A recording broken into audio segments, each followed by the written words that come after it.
Good morning. Hey, how many of you watched our third and thankfully final presidential debate this week? Just any part of it. I'd say all of it. Just any part of it. All right. Anybody watch all of it, by the way? Well, all right. And here's the really important question. Did this or any of the debates change your mind on who you're voting for? Yeah, it's a good use of our time, wasn't it? Yeah. We did a little non-scientific poll last week, if you weren't here, and our conclusion was, we are so over this election. Because whether it's him or her, or him or her, or any of the other him or hers that might be running, there's a certain amount of fear that's sort of undergirding this. And the reality for us as a church here, the reality is votes and decisions over the last couple of weeks and votes and decisions over the couple next weeks and for us as a nation over the couple next weeks will have a huge impact. And the challenges we talked about last year, how does somebody bring together something that has been so divided with all the rhetoric, all the choices, and the decisions? And here's the statement that we worked off last week and really is going to undergird today, and that's simply this. Reasonable fear calls for unreasonable faith.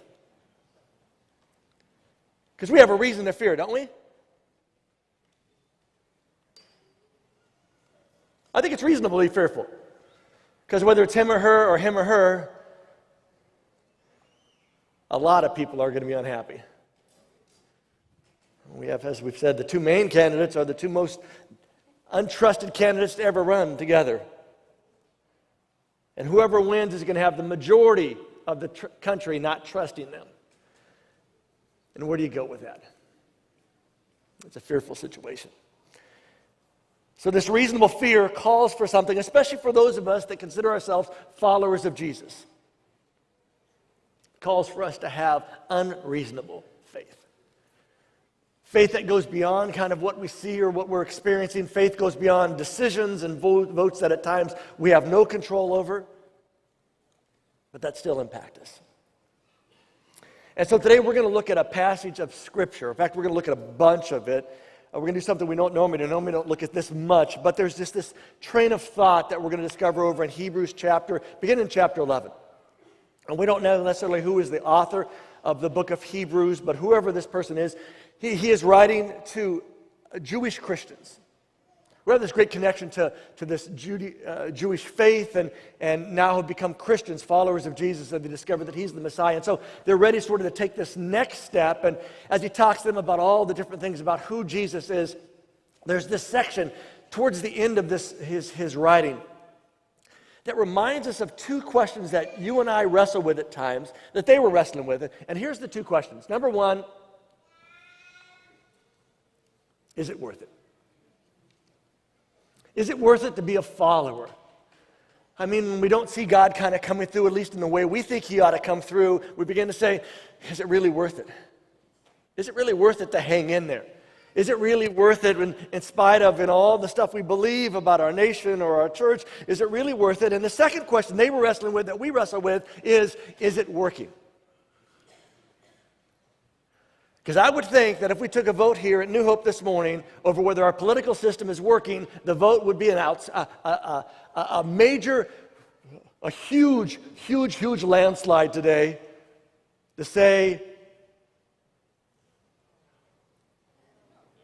you can say it out loud. I'm waiting for the answer. No, right? Anybody say yes? Good. Because I think we'd all agree, right? I mean, it's just a mess. It's been a mess, and it isn't made any better through this last 6 months or a year and a half, however long this has all been going, and it probably won't get any better.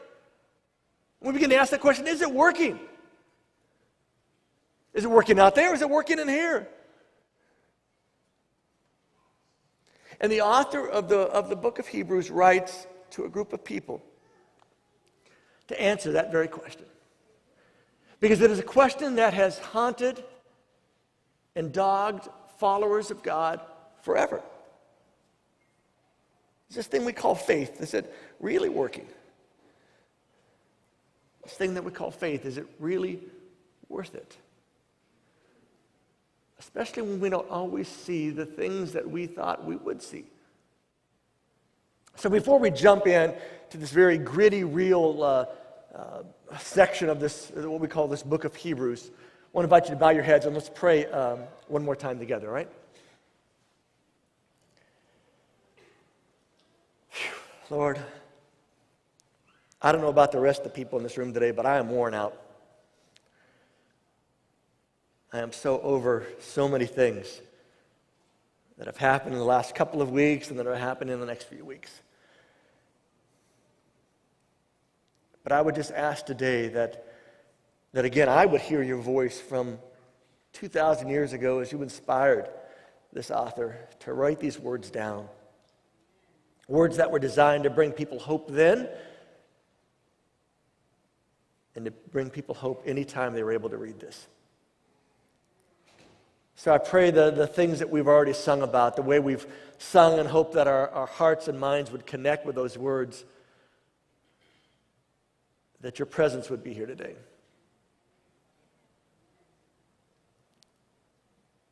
And that it would be, in a sense, a little taste of heaven, even though we're not there yet. And that you would somehow draw our eyes away from this and towards you.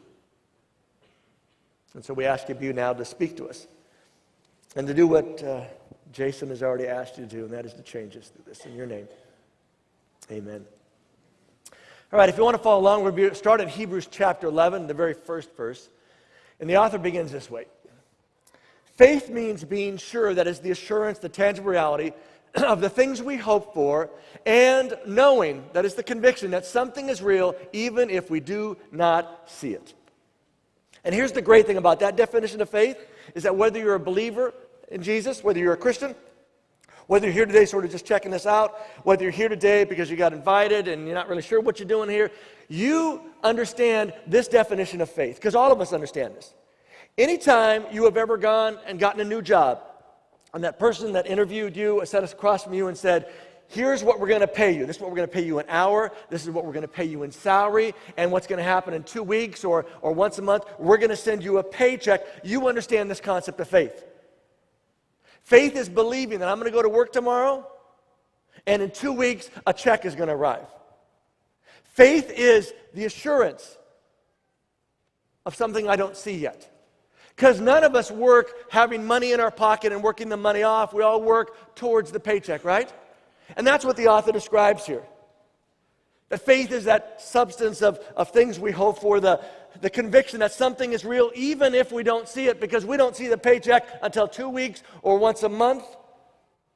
Some of you work on commission. You don't see the paycheck for quite a while, right?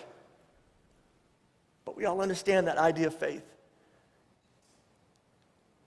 And the reality that he describes here for those of us that are believers is that faith is simply living out that we believe that God is trustworthy and that we believe he'll keep his promises even though we may not see those promises being fulfilled at this moment. In fact, oftentimes we stop when you've heard this passage. If you've been around a church, you've heard it before. Maybe in the other way, faith is the substance of things hoped for, the assurance of things that we haven't yet seen. And we kind of stop there, but the author very importantly goes on to help describe how this actually worked out in the lives of people for thousands of years, because he goes on and says this: faith, that is this kind of faith, this faith that kind of believes ahead, that hopes ahead, that trusts ahead, is the reason God commended, that is approved, the people of old. And if you go back and look at the rest of this chapter, he will go through a long list of people who exhibited this faith. He'll talk about Abel. He'll talk about Noah. He'll talk about Abraham, this guy who leaves this country, and God says, your offspring are going to be amazing to this world. And Abraham dies, not with an amazing offspring, but just a handful of people. And Isaac and Jacob, and we get to Moses and Moses' parents, and how in faith they tried to save little Moses, and on the story goes on all the things that Moses did, and he goes on through all these different people, and David and Samson, and all these incredible people who exhibited this kind of faith. Faith that they trusted that God would be who he said he was. And that God would come through, that God would keep his promises even when they didn't see those promises being kept. All these great people died in faith. That doesn't mean they just died believing in God. What this means is, remember the context here, it means they died trusting that God was worth trusting and believing that God would keep his promises even if they didn't see those things, because that's where the author's going to go. He's going to say, listen, they didn't. All these great people that we think about, and if you've been around a church your whole life, you've heard all the stories, all these amazing stories of people who followed God, who committed to God, who hung with God, even though they didn't always see the things that God had said was going to happen. They did not get the things that God promised his people, but they saw them coming far in the future. And I love this last part. And they were glad. I want you to think about that for a moment and consider your own faith. Last Sunday you prayed for some kind of answer, and by Thursday you kind of got impatient with God that God hadn't come through yet. You began to wonder, can I really trust God? Because it's been 4 days. And maybe you were gracious to God. Maybe you gave him another week, right? And he still didn't get you that wonderful job that you've been new that is laying there for you. God didn't make her call back when you've called and left that message, and actually not just one message, you've left multiple messages and text and notes and flowers, and you're this close to getting a stocking, charge. But you're kind of saying, hey, God, I've been praying. How come you haven't shown up? And I'm not sure I can trust you. I'm not sure I can really believe you're going to come through. And the author here is trying to remind us again of how small we get at times in our faith. And how these people's vision and picture of faith changed how they did things, how they lived their lives. Because it says they recognized that they were like strangers, that is, foreigners and refugees on this earth. That there was more than this planet, these things. And then he goes through this crazy list as he describes these people and where this idea of faith took them. He says, they were laughed at, that is mocked. They were beaten, and beaten is a soft term. They were flogged. Say that word with me, flogged. Kind of a fun word, isn't it? Wouldn't have been fun if you're on the end of the flogging, but saying it's kind of fun. But flogging was a brutal beating. I mean, it was a bad kind of thing. And he starts to lay out the scene. He's saying, these are the people that we say, what faithful people of God. And by the way, they're mocked, they're flogged. Some were thrown in chains, some were thrown in prison. Some were stoned to death. Some were cut, that is, sawn in half. Some of them were killed with swords. It's a great recruiting. I see we have somebody in the military. A great recruiting thing, huh? Come join up. You can get shot, killed, cut in half, thrown in prison.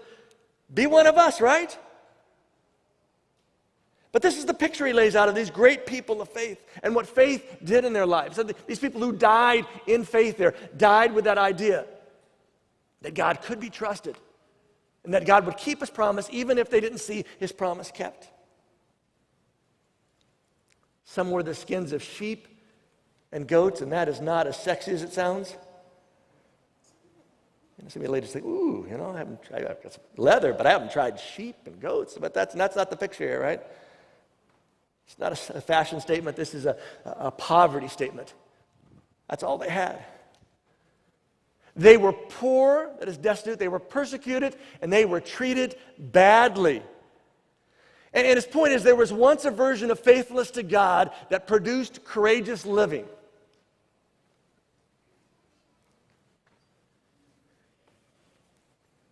And I don't know about you, but when I compare my life,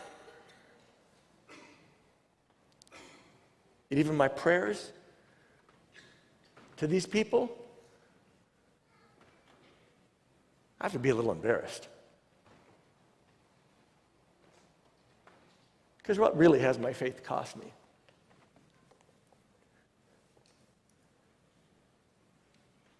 When I think about what these people's prayers would have been like, and I think about sometimes my prayers. God, help me to find my cell phone. I can't remember where I left it. Bless my kids. Help them have a good day at school. Thank you for a roof over my head and food in my belly. Give me traveling mercies as I make this vacation today.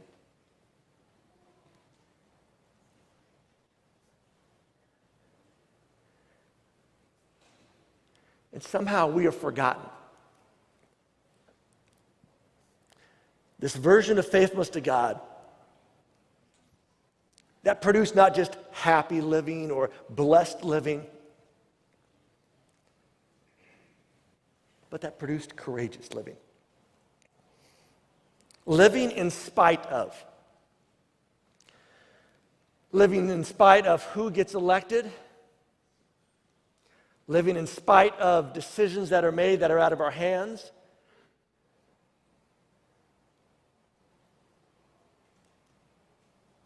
Living not just in spite of, but in confidence that God could be trusted. And then God will keep his promises even though we don't see them yet, because we do it every day of our life. If you have a job, you go to work in faith that you're going to put your 4 hours or your 6 hours, your 8 hours, your 10 hours, your 12 hours, your 14 hours, however many hours you're going to put in. And then in a couple of weeks or in a month, you're getting a paycheck.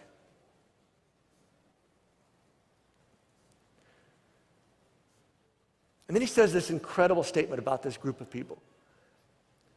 The world was not worthy of them.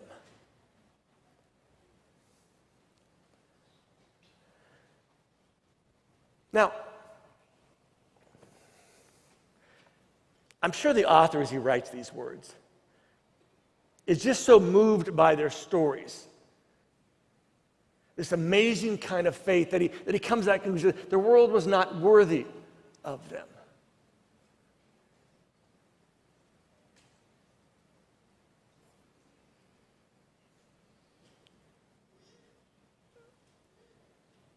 But is that really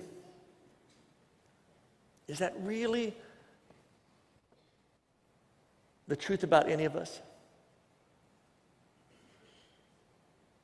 Are we really better than somebody else because of our faith? He's making a point that they had unreasonable faith that went beyond reasonable fear. Because as he recounts these people and the experiences they went through, he's bringing us back to this unreasonableness in their faith that made them unworthy, because it was such an amazing kind of thing that got them through. And he's trying to drive into us, and he's trying to drive in especially into his readers at that time, that these folks were amazing, not because they had some special gifts and talents. They were amazing because they did something so very basic and key. And that was they had faith. Faith that simply meant they trusted God. And they believed he would keep his promises. Even though the vast majority of them didn't see those promises.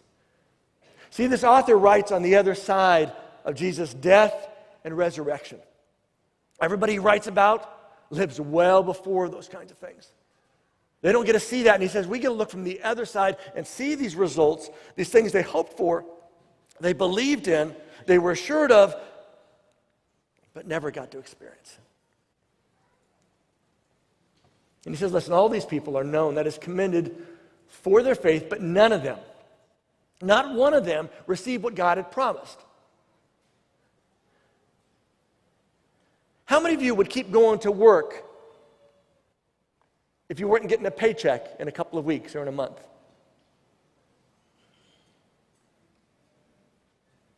But they did. They kept going. Every day they were there, they kept putting in, doing all those things. Because God had provided something better. This is crazy. God had provided something better for them better than the paycheck, better than seeing his promise. He'd provide something better for them, that they would be made perfect. And the word perfect there simply means complete, that their story, their belief, their trust, their faith that God would come through whenever God decided to come through. But I'm going to trust him today, because trust is this belief that what I believe is true and it's going to pay off, that this completeness, but only together with us. And he's talking about 2,000 years ago, but how much more today? That your story and my story are simply extra stories, short stories, in a much longer story, a much longer novel of faith. And none of us makes it by ourselves. In fact, ours is simply building on what's gone before. And the people that come after us will be building on what comes after us. And it's together, as we are faithful, as we believe, as we trust, that the story becomes complete. He says this amazing thing. Therefore, based on all these facts, on all these great people of faith, of all the stuff that where trust in God led them, of all the promises God made, but they never saw fulfilled, therefore, how they stuck in there, therefore, since we're surrounded by such a great cloud of witnesses, those whose lives tell us what faith means, let us, and I don't want you to miss this, here's where he talks to us today, therefore, since all this happened, let us whine, complain, hoard our resources just in case, build a bigger army, get a gun, blame the cops, blame the president, blame the politicians, blame the teachers, blame our parents, blame those people, whoever those people are, demand our rights, build a wall, tax the rich, play it safe, sue somebody, take back our country, and pray Jesus returns so we won't have to suffer.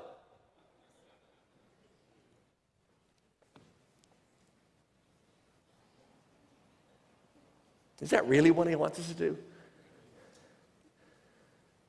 But I'm guessing I hit most of us on someplace in that list, right? I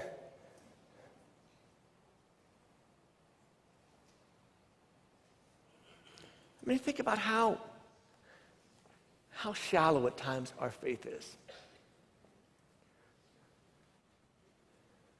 How easily pulled off course we can be by the slightest thing. Somebody says something to us. Somebody looks at us a certain way. You ever get ticked off because somebody looked at you a certain way? Anybody want to be honest today? Yeah, and you tell your friend, "Do you see how they looked at me?"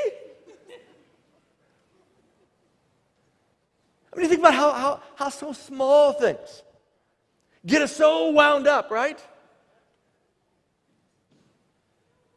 And he says, listen, folks, let's step back and think. Let us consider this great crowd of people, these faithful people, this huge cloud of witnesses. And let's consider what God did in their lives and how that changed their lives and then the impact of their life, impact on our lives, these wonderful stories. These people who experienced this kind of faithfulness that was so courageous. And he says, because of that, let us run the race that is before us and never give up.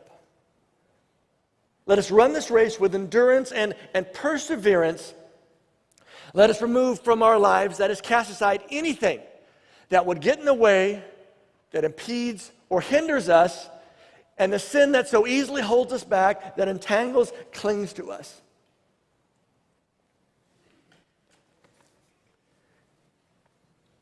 He's simply saying, folks, really?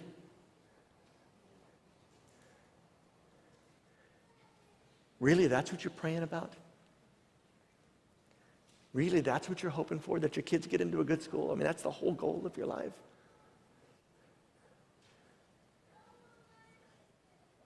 Really, you're hoping you win the lottery?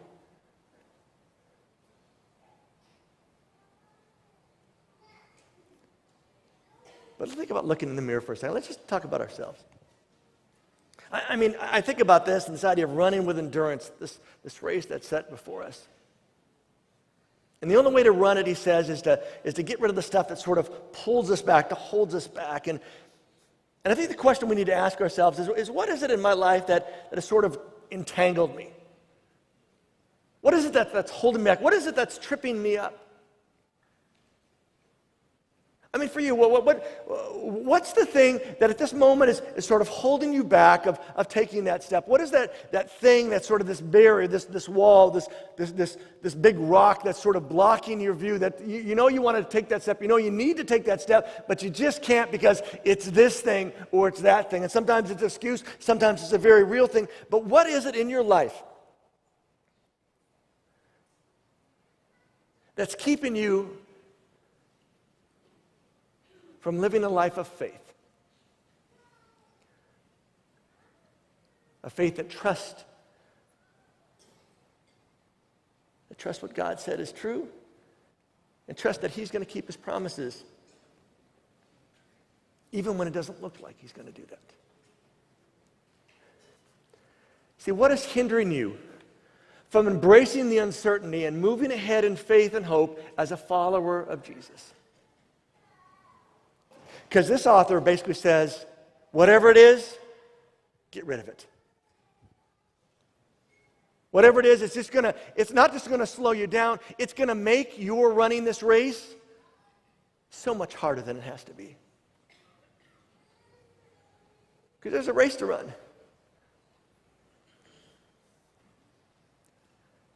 Then he says this great statement that if you've been around a church, you've heard at some point. Some versions say, let us fix our eyes on Jesus. This translation simply says, let us look only to, that is, keep our eyes on Jesus.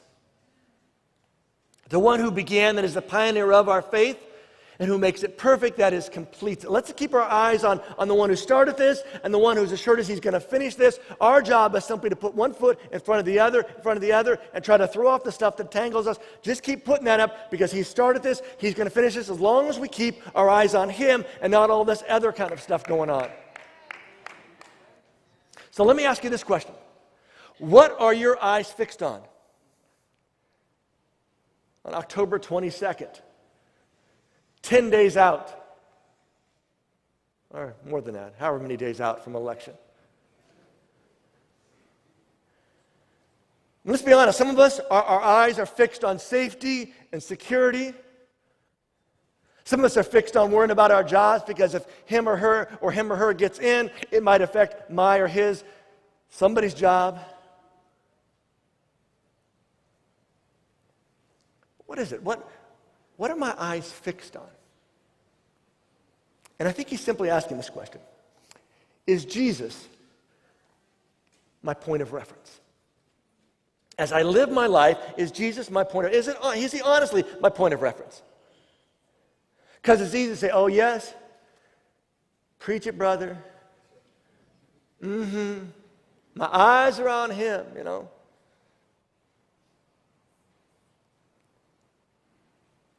But is Jesus really your point of reference? You know, what would Jesus do? What would Jesus say? How would Jesus respond? What would Jesus do? What would Jesus say? How would Jesus respond? What would Jesus do? What would Jesus say? How would Jesus respond? Is that, any of those questions, is that something that goes through your mind as you face those kind of moments? Because I'm guessing either this last week or this week, you're going to have one of those moments, right? You know those kind of moments where you just go, you know, I don't want to swing, but I don't want to yell, but I don't want to be that person, but oh man, if I could, I would, but I can't, so I won't, but you know, we all have those kind of moments, right? And it's in those moments, or in those moments of fear, what am I going to do? How am I going to fix this? What's going to happen to our country? You know, oh, I can't believe if he was, or she was, or they are, what, you know, we get all wound up.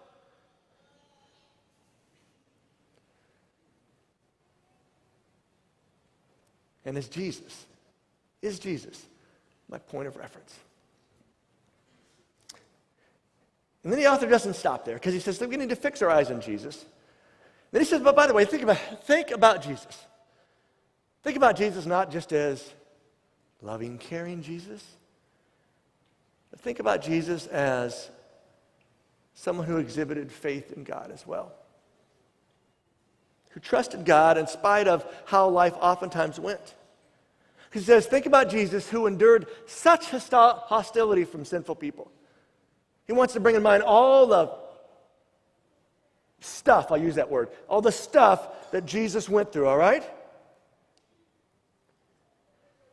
Consider that. Think about that.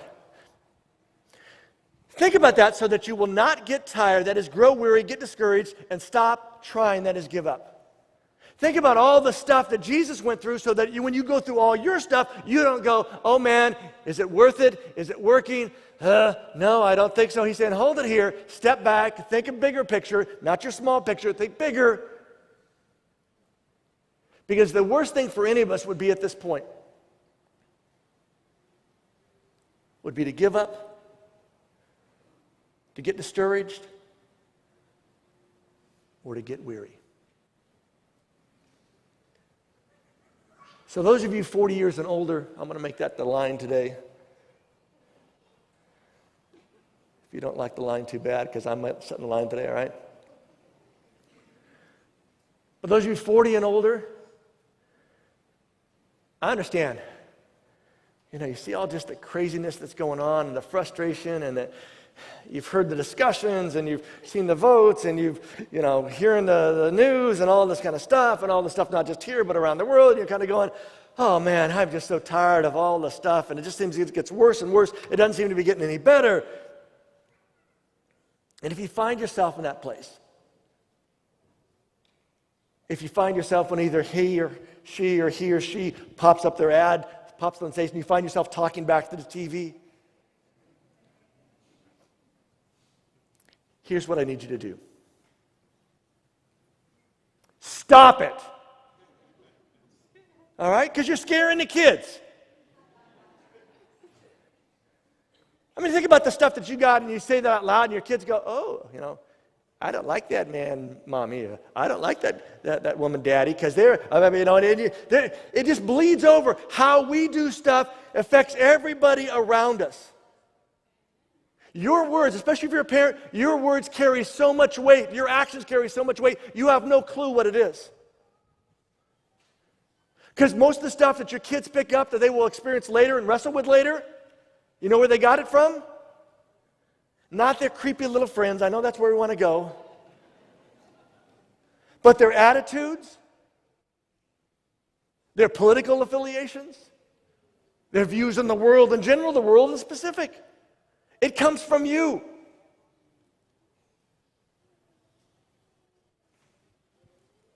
And it's so easy to get weary, to get discouraged, to just stop trying, to want to just give up and say, this thing just isn't working, or I'm not sure it's clearly worth it.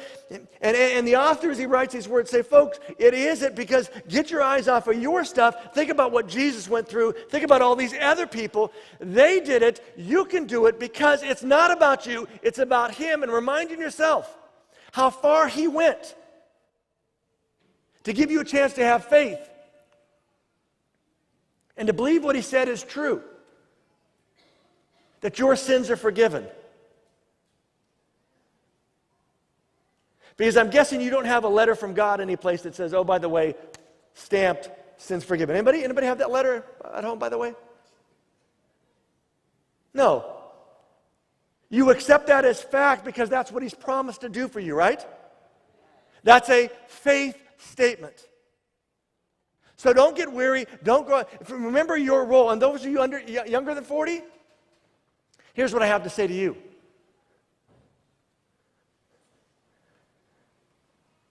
Forgive those of us, the older generations, all right?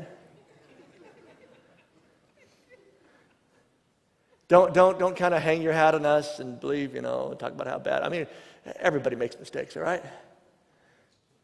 And we're sorry that we have helped set up a system that has given us the wonderful choices, the multiple choices we have this year. But if you're in that age bracket, I want to encourage you especially not to get weary. Not to throw your hands up, not to walk away from not just the political system, even some of the political stuff in the church. Do not throw up your hands and walk away. Because history has proven one thing, and one thing consistently. It has always been young people that have made a difference in this world. I mean, you go back to this great list of people in the Bible. Daniel and his buddies. They're all probably teenagers. Mary, when she gets pregnant with Jesus, she's a young girl. Moses is old, but he's got a bunch of young people with him, all right? So forget him, all right?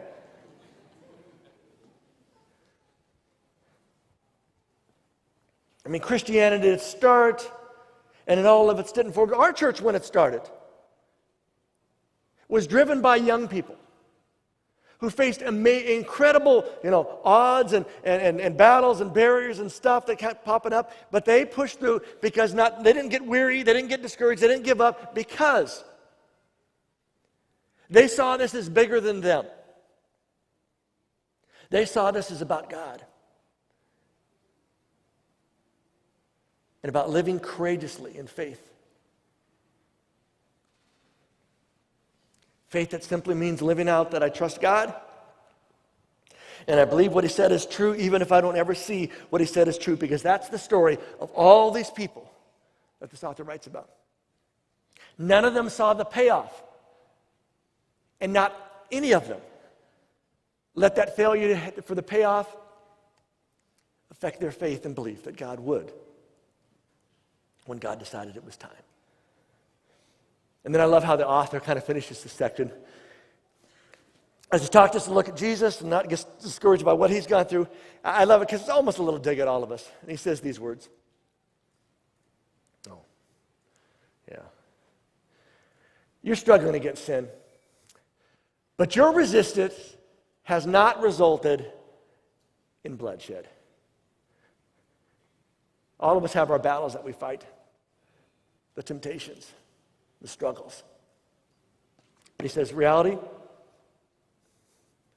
none of us had to be a martyr for it yet. So get over yourselves. Get back on track. And do not be discouraged. In spite of the reasonableness of discouragement